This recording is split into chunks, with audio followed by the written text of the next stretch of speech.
Let's start. जब dinner खत्म हुआ उसके बाद आदित्य और मनाली दोनों बैठकर बहुत सारी ऐसी बातें करने लग गए जो आज तक उन लोगों ने नहीं की थी। कभी वो अपने पास्ट की किसी ऐसी मेमोरी को बताते जिसके लिए वो बहुत ज्यादा रिग्रेट फील करते हैं, या फिर अपनी लाइफ का सबसे हैप्पीएस्ट मोमेंट बताते जिसमें उन्हें सबसे ज्यादा खुशी मिली थी। आदित्य को इसी बहाने मनाली के बारे में और भी ज्यादा जानने को मिल रहा था और वो भी इसी चीज को लेकर खुश था। आखिरकार मनाली और उसके बीच में सब कुछ सही हो गया, पर उसने अभी तक मनाली से घर जाने की बात नहीं की थी। उसे पता था कि अगर वो ज्यादा डिले करेगा तो मतलब नहीं निकलेगा। जब वो सोफे पर बैठकर बात कर रहे थे तब आदित्य ने अपना चांस देखा और मनाली से पूछा, मनाली, क्या मैं तुमसे एक बात पूछ सकता हूं? आदित्य, बार बार मत कहा करो। मैंने तुम्हें पहले भी कहा है कि अगर तुम्हें बात पूछनी है तो पूछ लिया करो।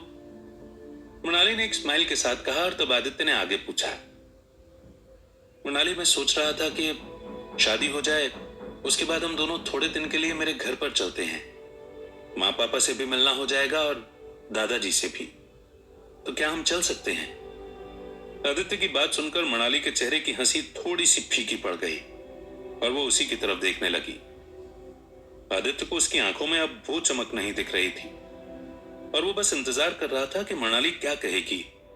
तब उसने पूछा, लेकिन आदित्य, अचानक से तुम्हारे मन में घर जाने की बात कहां से आ गई? आदित्य ने सोचा कि अगर वो एकदम से इस बात का जवाब देगा तो मनाली को लगेगा कि वो पहले से ही सारी बातें सोचकर बैठा है और बस उसे फॉर्मेलिटी के लिए बता रहा है। इसलिए उसने थोड़ा सा रुकने का सोचा और फिर 2 सेकंड बाद कहा, मनाली, दरअसल बात यह है कि बहुत टाइम हो गया है, मैं किसी से मिला नहीं हूं, तो सोच रहा हूं कि एक बार उनसे मिलना हो जाएगा। कल जब तुमने मेरे परिवार की बात की तब मेरे मन में बस यही बात चल रही थी। रात भर माँ पापा का चेहरा ही सपने में आ रहा था। ऐसा लग रहा था जैसे वो मुझे बुला रहे हैं और अब मैं सोच रहा हूं कि एक बार वहां पर उनसे मिलने चला जाऊं। आदित्य, अगर ऐसी बात है तो तुम अकेले भी तो जा सकते हो। मुझे यहाँ पर कंपनी में काम भी देखना है और दूसरी चीजें भी संभालनी है, तो शायद मेरा आना पॉसिबल नहीं हो पाएगा। मनाली ने बहुत ही नॉर्मली कहा, लेकिन आदित्य को पता था कि वो उसे अकेला बिल्कुल भी नहीं छोड़ सकता। सुशील पता नहीं आगे क्या प्लान कर रहा होगा और आदित्य को पहले से ही अटेंटिव रहकर मनाली को भी सेफ और सिक्योर रखना पड़ेगा। उसने फिर कहा, नहीं मनाली, ये तो मैं कर ही नहीं सकता। मैंने अभी थोड़ी देर पहले ही तुम्हें बताया कि मैं तुम्हारे बिना जी नहीं सकता।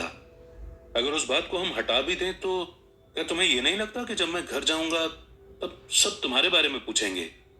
आखिर उन्हें पता तो है ही कि तुम उनकी बहू हो, और इस बात का क्या भरोसा कि तुम्हारी माँ ने उनको हमारे डिवोर्स के बारे में नहीं बताया होगा। आदित्य ने जब ये बात कही तब मनाली एक गहरी सोच में चली गई, क्योंकि ये बात उसने भी कभी नहीं सोची थी कि शारदा ने आदित्य के परिवार को डाइवोर्स के बारे में बताया होगा कि नहीं।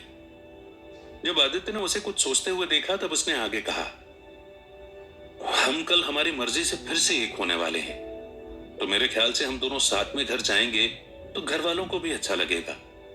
अगर उनके मन में कुछ डाउट होंगे तो वो भी क्लियर हो जाएंगे। तुम कभी मेरी माँ से नहीं मिली हो, है ना? मनाली ने बिना कुछ कहे ही गर्दन हिला दी और तब आदित्य ने आगे कहा, जब मैं छोटा था तब हर दिन वो मुझे बोर्डिंग स्कूल में फोन लगाती थी और मेरा हालचाल पूछती थी। मैं बहुत ही रूडली तरीके से उनसे बात करता था, लेकिन मुझे माँ की सारी बातें आज भी याद हैं। मुझे हर मोमेंट याद है जब मैंने उनसे ये कहा था कि मुझे घर आना है, पर कोई मेरी बात नहीं मानता था। तब माँ मुझसे हर बार कहती थी कि अगर मैं अभी दुख में हूं तो आगे जाकर जिंदगी सुख में ही बीतेगी। देखो, अब तुम मेरे साथ हो तो सुख मेरे जीवन में आ गया है। बस मैं माँ को ये बताना चाहता हूँ कि उनकी वो बात सही हो गई। उन्हें कभी भी बहू का सुख नसीब नहीं हुआ है, इसलिए तुम उनसे मिलोगी तो शायद उन्हें भी अच्छा लगे। आदित्य की बात सुनकर मनाली एक और सोच में चली गई। इस बार आदित्य देख रहा था कि उसके एक्सप्रेशन चेंज हो रहे हैं, जो इंडिकेट कर रहे हैं कि शायद मनाली उसकी बातें मान गई है। तब आदित्य ने आगे कुछ नहीं कहा, बस बैठकर मनाली के जवाब का इंतजार करने लगा। तब मनाली ने आगे कहा, तुम्हें एक बात पता है आदित्य, मैं जब छोटी थी ना तो मेरी माँ मुझे कहानियां सुनाती थी। वो हर बार मुझसे कहती थी कि हर एक कहानी में जब तक एंडिंग हैप्पी नहीं होती तब तक वो एंडिंग नहीं होती। मुझे उनकी बातों पर विश्वास नहीं था, लेकिन अब जब तुम अपनी माँ की बात बता रहे हो तो मुझे उनकी याद आ गई। ठीक है, हम तुम्हारे घर चलेंगे। ऑफिस की मुझे वैसे भी कोई चिंता नहीं है और ना ही किसी और चीज की। अगर तुम चाहते हो कि हम थोड़े दिन घर चलें तो बस वही होगा। कल सुबह हम शादी कर लेंगे और शाम को घर चलेंगे, ठीक है ना? हाँ मनाली, हम बिल्कुल ऐसा ही करेंगे, आदित्य ने एक स्माइल के साथ कहा। फिर वो खिसक कर मनाली के और पास गया और उसने उसे गले लगा लिया। मनाली अपना सिर आदित्य के सीने पर टिकाकर बैठी थी और वहां पर उसे उसकी धड़कन हल्की तेज सुनाई दी। उसे लगा कि शायद आदित्य अपने घर जाने की बात को लेकर थोड़ा नर्वस था, लेकिन धीरे धीरे करके वो धड़कन नॉर्मल हो गई और उसे समझ आ गया कि आदित्य उसे अपने पास पाकर बहुत ही खुश और रिलैक्स्ड फील कर रहा है। आज बहुत दिनों बाद आदित्य और मनाली साथ में उसके कमरे में सोए थे। मनाली खिड़की की तरफ मुंह करके सोई थी और आदित्य उसे अपनी बाहों में लेकर उसकी तरफ ही मुंह करके सो रहा था। मनाली को बहुत अच्छा लग रहा था, लेकिन वहीं पर आदित्य ने जब आंखें बंद की थी तो उसे सपनों में बहुत सारी चीजें दिख रही थी। उसे दिख रहा था जैसे वो मनाली से शादी कर रहा है, लेकिन वो मनाली उसकी पिछली जिंदगी वाली मनाली है और शादी के मंडप में उसके माँ बाप और दादाजी भी हैं। तभी अचानक वहां पर सुशील आता है जो सबको मार डालता है और आदित्य इस बार भी कुछ नहीं कर पाता। उस सपने को देखकर वो रात में 4 बजे चौंक कर उठा। उसके बाद से ही उसे नींद नहीं आई और सुबह उसे ऑफिस नहीं जाना था, इसलिए वो सोने का ज्यादा लोड नहीं ले रहा था। जब मनाली सो ही रही थी तभी आदित्य नीचे हॉल में गया और साधना करने बैठ गया। साधना की वजह से उसका डर थोड़ा कम तो हुआ, पर फिर भी सुशील और उसके आगे की चाल को लेकर वो सोचने लगा कि आगे क्या होगा। अगर वो घर जाएगा तो क्या उसे वहां गौतम सिन्हा से मिलना पड़ेगा और शायद अब उसे फेस टू फेस ही उससे बात करनी होगी। पर जो भी गौतम प्लान कर रहा होगा, आदित्य को शायद पहले उसे जानना होगा और फिर अपने परिवार को सेव करना होगा। लेकिन सब कुछ उसे तभी पता चलेगा जब वो कल अपने घर पहुंचेगा। उसने सोच लिया कि मनाली को वो घर जाने के बारे में किसी को भी बताने के लिए मना कर देगा, ताकि ये इन्फॉर्मेशन कभी भी बाहर नहीं हो। अगर सुशील उसे ढूंढ भी लेगा तो वो समझ नहीं पाएगा कि आदित्य अचानक अपने घर कैसे पहुंच गया। इस बात से ही आदित्य को थोड़ा सा चैन आया और उसने जब आंखें खोली तब सुबह के 6:30 बज चुके थे।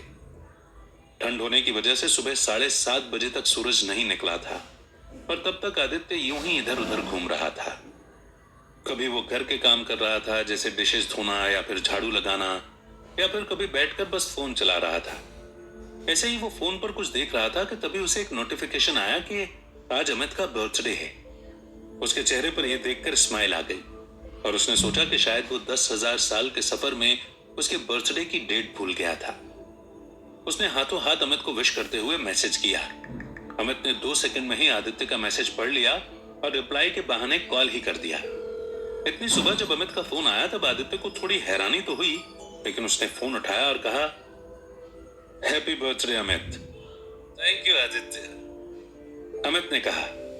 आदित्य को उसकी आवाज ऐसी लग रही थी जैसे वो नींद में था और तब उसने आगे कहा, सॉरी यार, मैं विश करने में थोड़ा लेट हो गया। मैंने अभी नोटिफिकेशन देखा तो मुझे याद आया।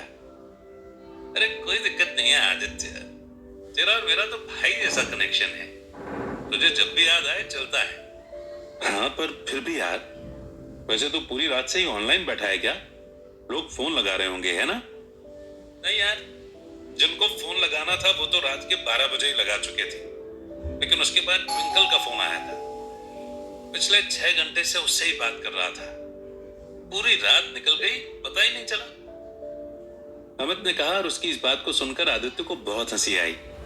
उसकी हंसी सुन अमित भी नर्वसली हंसने लगा, जिसकी आवाज आदित्य को आ रही थी। तब अमित ने उससे पूछा, अब हमारी बात हो रही है तो तू मुझे ये बता कि बख्शी विला में हुआ क्या? मैं पूरी रात से इस फिराक में बैठा हूं कि तुझसे पूछना है कि क्या हुआ। हाँ बताता हूं, आदित्य ने कहा। और फिर वो बख्शी विला की सारी डिटेल्स अमित को सुनाने लगा। उसने कहानी वहां से स्टार्ट की जब सुशील और बख्शी सर वापस घर आए थे। उसके बाद से उनकी कन्वर्सेशन का थोड़ा सा पॉइंट बताया। फिर उसके बाद उसने करण के बारे में थोड़ा सा बताया और अपनी बात खत्म की। जब आदित्य रुक गया तब 2 सेकंड अमित ने कुछ नहीं बोला। फिर उसने पूछा, इसका मतलब सुशील को कल रात की बात से हल्का हल्का कुछ याद है। हाँ यार, मुझे भी यही लगता है। और फिर आगे क्या? पता नहीं, लेकिन आज शाम को मैं अपने घर वापस जा रहा हूँ। जाकर पहले घर वालों को देखना पड़ेगा और उसके बाद सोचता हूँ कि आगे क्या करना है। आदित्य की बात सुनकर अमित ने एकदम से कहा, तुझे आज ही जाना है क्या? हाँ यार, अब मैं वेट नहीं कर सकता। तो एक काम कर, मैं दिन में 12:30 बजे लंच पार्टी रख लेता हूँ, तो उसको अटेंड करने के बाद जहाँ जाना है चले जा। प्लीज यार, मना मत करना, मेरा बर्थडे है आज। अमित की बात सुनकर आदित्य ने कुछ सोचा और कहा, हाँ ठीक है, तू चिंता मत कर, मैं तुझे मिल जाऊंगा, तू लोकेशन शेयर कर देना बस। इतना कहकर आदित्य ने फोन काट दिया। Thanks for hearing.